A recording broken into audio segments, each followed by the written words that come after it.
nag-aagawan ng tatakaw.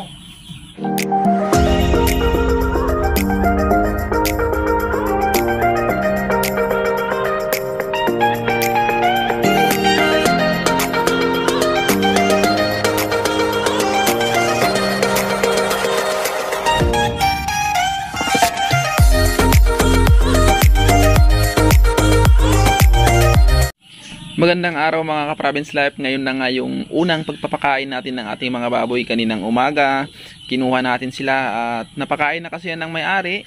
Kaya magpapakain tayo ng tanghali lang natin sila papakainin mga ka-Province Life. At napakaganda ng mga biik natin. Ang ipapakain natin sa kanila mga Province Life ay yung nabili natin. Hindi muna yung starter feeds, pre-starter. Hindi muna pre-starter, yung mas mauna sa pre-starter muna. Yan ang cute. Medyo maliit lang itong isa mga Province Life, pero hindi yan siya bansot mga Province Life. Maganda, wala tayong masabi sa ganda ng mga biik na nabili natin sa uncle natin na yun. Kasi na-prove na natin 90 plus, 116, ganun yung 105. Naalala ko dati 105, 106, 109. Yun yung first batch natin na baboy mga Province Life. Ang lagi ko lang sila sabi, siyempre yung pinakamabigat na 116. Kaya okay na okay. Minsan kasi talaga mga Province Life, sa tamang pagpapakain at pag-aalaga, at saka siyempre sa ganda din ng baboy. Hindi naman sa ganda na talagang pure breed. Yung pag-aalaga ng biik mga Province Life yung ibig kong sabihin. Pag naalagaan kasi ng husto yung biik, okay na okay yun. Walang magiging problema sa paglaki. Kung hindi mo kasi naalagaan ng may-ari, hindi niya naalagaan mabuti, hindi napakain ng mabuti, kumbaga hindi na maganda yung katawan yun, mahirapan na tayong humabol mga Province Life. Yun sa uncle ko na yun ay the best yun mga Province Life, kasi talagang wala yung sinasabi, elementary pa lang ako, nakikita ko nang nag-aalaga na yung baboy.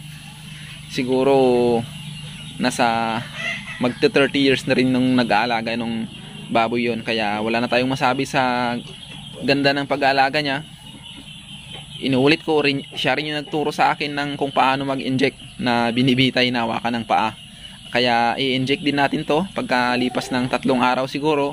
Pag nag-pre-starter na tayo, mag-ano na rin tayo, magpupurga, kasi nga iba pa yung ipapakain natin. Yung Piggy Bloom ay ipapakita muna natin yung ipapakain natin. Ngayon nga mga ka-Province Life ay ang unang pakain natin sa ating mga alagang baboy. Bumili tayo ng Piggy Bloom, 2 Piggy Bloom ng Ultra Pack mga ka-Province Life, kasi gusto ko din talagang itry itong yung pang baby na biik, kumbaga yung bago mag pre-starter. Napakain na to ng pre-starter, pero babalik lang muna tayo ng Piggy Bloom.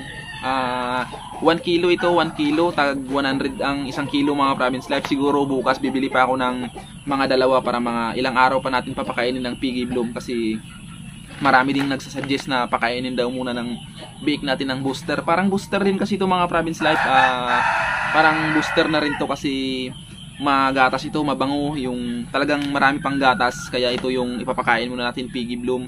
Salamat sa mga Province Life natin na nagsasuggest na kailangan mo nang pakainin ng booster. Parang booster na rin kasi ito mga Province Life, pero hindi ko alam kung booster ba to sa iba. Pero ito Piggy Bloom, booster to mga Province Life, booster. Bago mag pre-starter, ito yung ipapakain muna natin sa baboy natin. Salamat sa mga nagsuggest ng ka-Province Life natin. Yun, ulitin natin, magsisimula tayo sa Ultra Pack Piggy Bloom yung ipapakain natin mga Province Life. Siguradong gustong gusto. Pinakain yan kanina, pinakain ng may-ari yung binili natin. Pero mamayang tanghali pa tayo magpapakain, kasi kumain na yan sila mga Province Life. Napakatakaw nila, pero pre-starter na, pero babalik lang muna tayo. Okay lang namang bumalik, wag lang mag-advance mga Province Life. Pwede tayong bumalik sa pagpapakain, halimbawa nagpapakain na tayo ng grower, pwede tayong bumalik ng pre-starter, pero kailangan ng starter. Pero wag tayong mag-advance magpakain mga Province Life, hindi maganda yon. Kasi yung pagkakaintindi rin kasi ng iba, pag sinabing grower na maganda, grower, pang grower, yun yung binibigay nila, ina-advance na nila mga Province Life, nagpapakain na agad sila ng grower, kasi ang pagkakaano nila ay magiging mag-grow agad yung baboy pag pinakain ng grower. Hindi po mga Province Life, kailangan nating dadaan yan sa sa tulad nito. Ito yung inuuna talaga ng mga may-ari, tapos pre-starter, kailangan dumaan ka ng starter bago ka mag-grower. Yun po yung mga Province Life, kasi may mga Province Life tayo na nagtatanong na ka-Province Life, yung baboy ko 1 month old na, pwede na ba ako magpakain ng grower? Hindi po, kailangan talagang pre-starter muna, starter hanggang maging grower to finisher mga Province Life. Ipapakain lang natin to papakita natin yung unang pakain natin sa ating mga alagang baboy.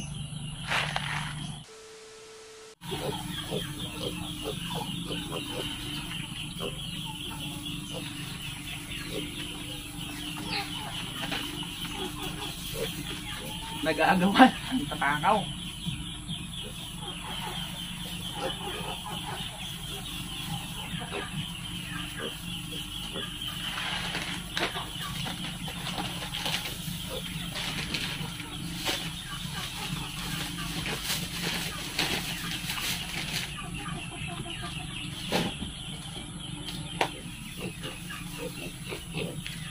Dik. Grabe, nag-aagawan sila mga province life. Takaw nila. Yan, may tumilapon at kinukuha ng isa doon. Uy, huwag kang palugi-lugi ng kain, oh. Nagpapalugi na yung maliit natin mga province life, oh. Ako, mahuhuli ka niyan pag ganyan. Pero kumain na siya kanina. May tumalsik. Yun yung kinukuha niya doon sa tumalsik. Dik. Kasi busog to sila mga province life kanina. Maraming pinakain. Ngayon ay pinaabot lang natin ng ilang oras. Mag-alas 9 pa lang. Nagpakain na tayo. Kasi hindi ganun karami yung kinain. Pero napakabilis nilang kumain mga province life. Isang tabo yung pinakain sa kanila. At kinuha na natin sila alagad. Siro nakalahati lang nila yon. Yun. Ang unang pagpapakain natin ay the best. Napakabilis lang nilang mabilis lang sila. Yun, yung tumalsik talaga yung kinukuha nila, oh. Mek. Ang cute mga province life, ang gaganda. Yun nga yung unang pagpapakain natin. Nakita nyo kanina yung paglagay natin, nag-aagawan. Talagang napakatakaw nila mga province life. Okay na okay tong mga baboy natin sa kain. Mabilis kumain, matakaw, yun ang maganda. Ito, oh. Ang ganda, oh. Ang gaganda nila mga province life, magaganda yung mga baboy natin. Yun, kung nakita nyo naman kanina, napakatakaw ng mga baboy natin, okay na okay. At yung ito nga, Piggy Bloom, ulitin natin mga province life. First time ko magpakain ng ganito. Booster, Ultra Pack, Piggy Bloom, 1 kilo nito. 1 kilo ito mga province life, at ang 100. May kamahalan siya kasi mahal magmahal. Mas mahal talaga yung pang-bake mga province life. At sa mga susunod siguro na araw, mag-pre starter na tayo, saka magpupurga rin. Kaya ang kuwan natin dito para pag mag-change feeding tayo, magpupurga din tayo mga province life. At sa mga susunod din na araw, i-vitamins na natin yung mga alaga natin.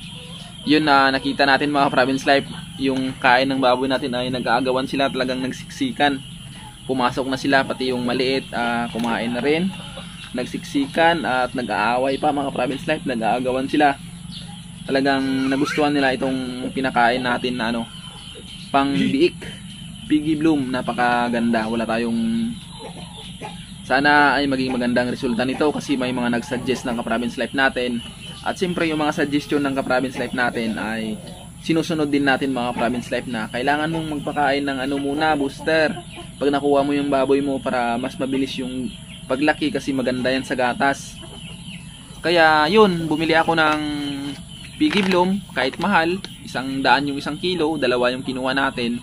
Siguro bibili pa ako bukas ng 2 para mapakain natin sila ng kahit 3 araw man lang, or 3 araw mga province life, na sunod-sunod na Piggy Bloom. Tapos yung last na isang ganito, imimixan natin ng kunting pre-starter para magtuloy-tuloy lang yung ganda ng pag-aalaga ng nabilhan natin. Napaganda ng mga biik. Siguro ito na yung isa sa pinakamaganda. Hindi naman ito yung isa sa pinakamalaki, kasi yung mga baboy natin noon na may nabibili na rin ako na 45 days ganoon, kaya mas malalaki. Kaya ito naman ay sila yung isang pinakamalulusog kasi napakaganda ng katawan nila. Ang cute, 35 days, pero ang tataba, walang buto-buto maliban lang sa maliit natin. Huwag naman sanang mabansot, pero hindi yun mababansot mga ka-province life. Yun, shoutout muna tayo. Shoutout na pala kay Idmar Birsabal, nice ka-province life. Shoutout Idmar Birsabal. Yun, shoutout nga pala kay Ruel po. Napakasulit din yan mga province life. Lagi nagko-comment, lagi nagpapa-shoutout. Ruel po, shoutout sa'yo. Shoutout din kay G15 Vlog. Pasubscribe din po ng channel niya mga province life kasi nag-vlog din to. Supportan natin yung mga vlogger natin na mga province life na nagpapa-shoutout.